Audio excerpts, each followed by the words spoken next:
So good morning everyone. Today we will study about the autoclave or a steam sterilizer. I have made a small video of sterilization and disinfectant topic, physical agents. So please go through my videos. If you have any doubt, please write a comment. I will love to reply your comment. So let's study. The principle of autoclave is very important. It is often asked in a university exam. Autoclave is a very important topic. So what happens? What is the principle of autoclaving? Is saying that vapor pressure is equal to the atmospheric pressure. तो क्या होगा? Atmospheric pressure नहीं, surrounding of the atmosphere. ठीक है, जिस atmosphere में हो उसके सराउंडिंग के अकॉर्डिंग अगर वेपर प्रेशर इक्वल हो जाता है सराउंडिंग के एटमॉस्फेयर के हिसाब से तब वाटर बॉयल करेगा. तो मेन प्रिंसिपल यही है वाटरक्लेव का. Vapour pressure is equal to surrounding atmosphere. Hence when pressure inside a close vessel increases the temperature at which water boils also increases. तो प्रेशर अगर क्लोज वेसल में इंक्रीज हो जाता है, एक ढक्कन है, कुकर है, उसका प्रेशर अगर तब इंक्रीज होगा तो प्रेशर कैसे इंक्रीज होगा? वो क्लोज है तो हम हीट लगाएंगे तो क्या होगा? उसका प्रेशर ग्रेजुअली इंक्रीज होगा and temperature at which water boils also increases. Temperature भी इंक्रीज हो जाएगा. Saturation steam has penetrating power. जो स्टीम सैचुरेटेड है तो स्टीम के पास जो होती है हाई पेनिट्रेटिंग पावर होती है guys. It's having a very high penetrating power. The steam come in contact with a cooler or surface, it get condensed. What happens? It is saying that जब refrigerator में आप bottle रखते हो और उसके बाद बाहर निकालते हो तो वो क्या होता है? बॉटल से कंडेंस हो जाता है, पानी दिखने लगता है, टेबल में आ जाता है. वो क्यों हो रहा है? क्योंकि फ्रीज का टेम्परेचर क्या है? बहुत कम है और हमारा जो सराउंडिंग है, हम जो जहां पे रह रहे हैं वहां का टेम्परेचर हाई है. ठीक है. It condense to water and give us latent heat to that surface. ठीक है, उस सरफेस को क्या देगा? लेटेंट हीट देगा. सो ये this is not so important. I am not telling about this. Okay. This large reduction in volume sucks in more steam to the area and the process continue till the temperature of that surface is raised to that of the steam. What is it saying that? तो क्या होता है जब water boil करता है तो क्या होता है? वेपर बनता है. वेपर बनता है तो क्या होगा? वेपर कैसे बन रहा है? वाटर की कमी होती जाती है, जैसे जैसे कम होता जाता है, जैसे जैसे वेपर बढ़ता रहता है. तो क्या होता है? Reduction in volume sucks in more steam to the area and surf process continue. तो जैसे जैसे पानी की कमी होती जाएगी, पानी कम होता जाएगा, वेपर बनता जाएगा और वो प्रोसेस कंटिन्यू रहेगा. ये तब तक चलेगा जब तक टेम्परेचर सरफेस का is raised to that of steam.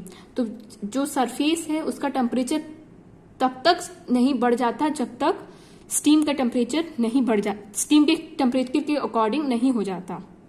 The condense water ensure moist condition for killing the microbes present. तो माइक्रोब्स को कैसे मार रहा है? जो वाटर कंडेंस हो रहा है वो बहुत ही, आपको पता होगा कि स्टीम जो होता है, स्टीम से और या फिर बॉइलिंग वाटर से सबसे ज्यादा अगर आपको कोई हाथ में डाल दे तो आप सबसे ज्यादा आपको दर्द किससे सबसे ज्यादा होगा? बॉइलिंग वाटर से दर्द नहीं होगा, स्टीम वाले वाटर से ज्यादा दर्द होगा. क्यों होगा स्टीम? क्योंकि बॉइलिंग के ऊपर लेवल का जो होता है स्टीम होता है, बॉइलिंग के बाद ही स्टीम का प्रोसेस स्टार्ट होता है. ठीक है, तो स्टीम ज्यादा हीट होता है. तो वही बोल रहा है कि सो कंडेंस वाटर के पास जो होता है, वाटर जो स्टीम बन चुका है उसके पास हाई माइक्रोब्स तो किल करने की पावर होती है. सो ये जो ऑटोक्लेव है ना, एक कुकर की तरह ही प्रोसेस पूरा डिपेंड करता है, उसी का प्रिंसिपल है वो पूरा. By using the appropriate temperature and time a variety of material such as dressing, instrument, laboratory wares, media, pharmaceutical products can be sterilised. तो हम क्या करते हैं? किसी भी चीज का एप्रोप्रिएट टेम्परेचर रखते हैं और एक हम टाइम रखते हैं कि हम 126 डिग्री सेल्सियस में बॉयल करेंगे 20 मिनट के लिए, 30 मिनट के लिए, 40 मिनट के लिए. ठीक है, तो इसमें भी होता है. तो ऑटोक्लेव में क्या क्या स्टेरिलाइज करना है वो देखना इंपॉर्टेंट है. तो हम ऑटोक्लेव से ड्रेसिंग्स को, जो बैंडेज है, ड्रेसिंग हो गया, और जो भी इंस्ट्रूमेंट है, और लेबोरेटरी में जो वायर है जाली टाइप्स का, मीडिया है, कल्चर मीडिया हो गया, और फार्मास्यूटिकल प्रोडक्ट्स. ठीक है, फार्मास्यूटिकल प्रोडक्ट्स हैं उसको स्टेरिलाइज कर सकते हैं। Aqua solution are sterilise between 108 degree Celsius and 126 degree Celsius. यहाँ पे जो पानी वाली जो चीज है, पानी वाली एक्वा सोल्यूशन है, मे भी जो भी है, कोई भी एक्वा सोल्यूशन है, तो उसको आप कितने टेम्परेचर में करोगे, तो ये टेम्परेचर याद करना जरूरी है। 108 से लेकर 108 डिग्री सेल्सियस में करोगे और 126 डिग्री सेल्सियस में, तो 108 में और 126 डिग्री सेल्सियस में आपको करना है sterilise. Heat is conducted through the walls of the steel container until the temperature of the fluid inside the same as that of steam outside. तो हीट कैसे कंडक्ट होता है, तो ये जो सील कंटेनर है उसका जो ये वॉल्व है, ये वॉल्व यहां से हीट जो होता है, वॉल है ये, वहां से हीट का क्या होता है, कंडेंस करता है, कंडक्ट करता है, सॉरी नॉट कंडेंस, कंडक्ट करता है। ये तब तक होगा जब तक जो वाटर प्रेजेंट है उसका टेम्परेचर इक्वल ना हो जाए, ठीक है। जो बाहर का स्टीम का आउटसाइड का टेम्परेचर है, उसके फ्लूइड का तब तक टेम्परेचर, वाटर वो जो है प्रेशर तब तक बढ़ेगा जब तक स्टीम का जो आउटसाइड का टेम्परेचर है कंटेनर का वो इक्वल ना हो जाए अंदर के फ्लूइड के अकॉर्डिंग। तो फ्लूइड का टेम्परेचर जब तक बढ़ेगा जब तक स्टीम के अकॉर्डिंग ना हो जाए। Several time of steam steriliser is use. तो हम लोग कई सारा स्टीम स्टेरिलाइजर यूज कर रहे हैं आजकल मेडिकल्स में, जैसे कि लेबोरेटरी ऑटोक्लेव्स आ गया, hospital dressing steriliser, bowl and instrument steriliser, rapid cooling steriliser. Even the domestic pressure cooker can be use as steriliser. तो डोमेस्टिक में प्रेशर कुकर जो हम लोग यूज करते हैं, it can also be use as a steriliser. In its simplest form, the laboratory autoclave consists of vertical and horizontal cylinder of gunmetal or stainless steel.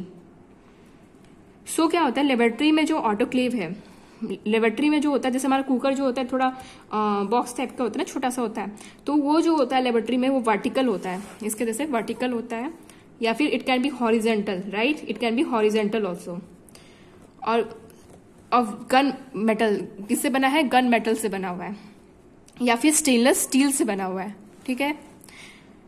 Is supporting sheet iron case, कहां पे होगा, एक iron के case में होगा, ठीक है। The lid और door is fastened by screw clamps and made airtight using a suitable washer. तो जैसे हमारे कुकर में वॉशर प्रेजेंट होता है ना, रबड़ का एक वॉशर प्रेजेंट होता है, वहां पे भी सेम कुकर का प्रिंसिपल है कि उसके पास भी एक वॉशर होगा और एक स्क्रू होगा, ऊपर एक स्क्रू होगा, सो दैट आप इसको टाइट कर दो, कोई भी एयर वहां से बाहर ना निकल पाए। Autoclave has on it's lead and upper side a discharge tap of air and steam. तो ऑटोक्लेव के पास कुकर की तरह ही एक लीड होता है अपर साइड में, और एयर और स्टीम को बाहर निकलने के लिए भी एक डिस्चार्ज टैप होता है, ठीक है, डिस्चार्ज टैप होता है, समझ गए, okay. And a pressure gauge, and एक प्रेशर गॉज भी होता है, डिस्चार्ज ट्रैप भी होता है, एंड एक सेफ्टी वॉल्व होता है। सेफ्टी वॉल्व हर जगह होता है, तो safety valve that can set to blow off at any desired pressure. तो सेफ्टी वॉल्व क्या होता है, जैसे कुकर में सीटी लगता है ना, वैसी सेफ्टी वॉल्व है।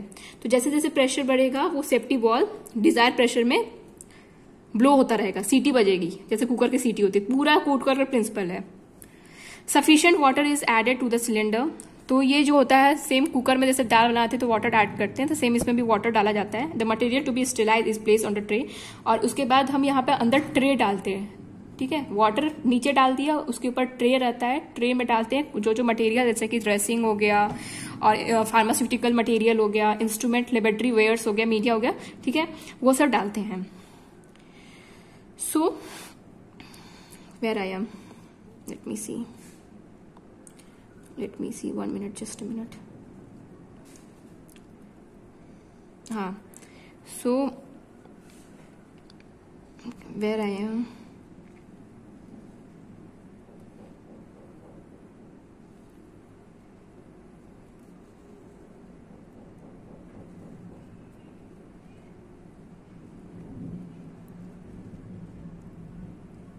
सो safety valve is added adjusted to the required pressure. तो सेफ्टी वॉल्व जो होता है,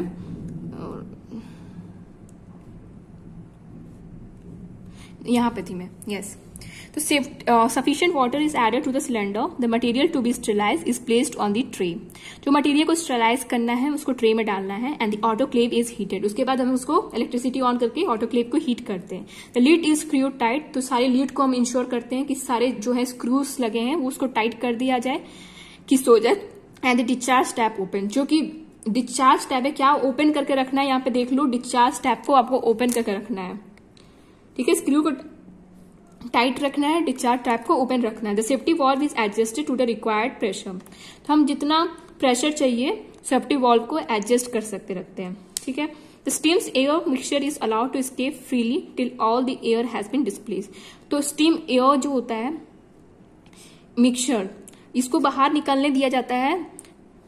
ठीक है, तब तक जब तक पूरा एयर जो है अंदर का वो बाहर ना निकल जाए, स्टीम्स एयर को. This can be tested by leading the escaping steam into a plane of water through a rubber tubing. ठीक है. When no more air bubbles come out in the pail, the discharge tap is closed. तो safety तो ये बोल रहा है कि steam air को हम लोग बाहर निकलने देते हैं, और जब तक वो सीटी बजती रहती है, जब तक वो धुआं निकलती रहती है, सीटी नहीं बजती, धुआं निकलती रहती है, तब तक उसको ऑन खोला रखा जाएगा. जब वो निकलना बंद हो जाएगा, डिस्चार्ज निकलना बंद हो जाएगा एयर, तब उसको क्या करेंगे, टैप बंद कर देंगे.